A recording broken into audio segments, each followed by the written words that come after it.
Hi, Carrie and Sharice here today with you to talk about the process of selling your home.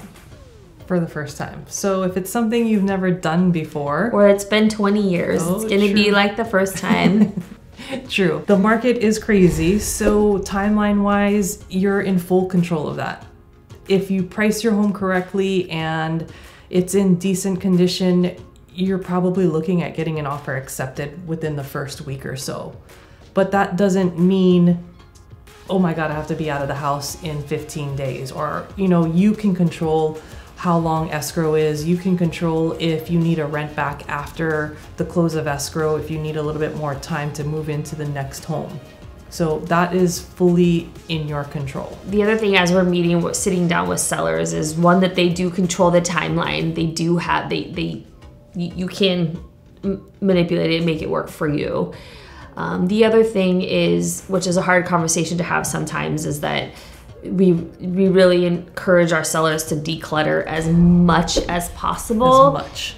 And it's very, sometimes hard to say, but I mean, as little personal effects as can be around, it really does help that potential buyer. It increases your buyer pool, but it also, it helps your buyer or potential buyer envision their stuff there and them living there rather than it be yours. So it's hard not to take it personally, but it is for the best. Right.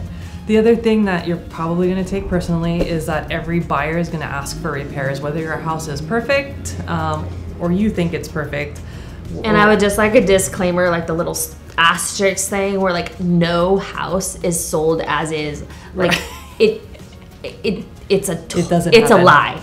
It's not true. Like, and if they say that, you still ask for a repair. Right. And they will too. Like it's just what happens. So 99% of the time you're gonna have a buyer who's gonna ask for repairs. So don't be surprised when that happens. Don't take it personal. It's just part of the process. And there are some people who like to get ahead of it. Like there are things that they know are wrong with their house, whatever may be on that list. If that's something you want to take care of and disclose, that's great and it's fine. But more than likely, an inspector is going to come in there and find something else going on. It just is. And it's just another piece of negotiation where our job is to make sure that you're protected and taken care of. And I think lastly is that it's a super stressful process. So it's not going to be all happy, great times. If you're selling right now, you're probably going to make a decent amount of money based off of depending upon when you bought, but you are probably going to make a decent amount. But that also comes along with stress. It's stressful when the buyers are doing the inspection, when you're waiting for the appraisal to come back, when the lender doesn't close in time because the lenders are so busy right now that even though we say it's a 30-day escrow, it probably won't close in 30 days depending on the lender. So all of it is not a super fun process, but when you get the check at the end, that makes up for it.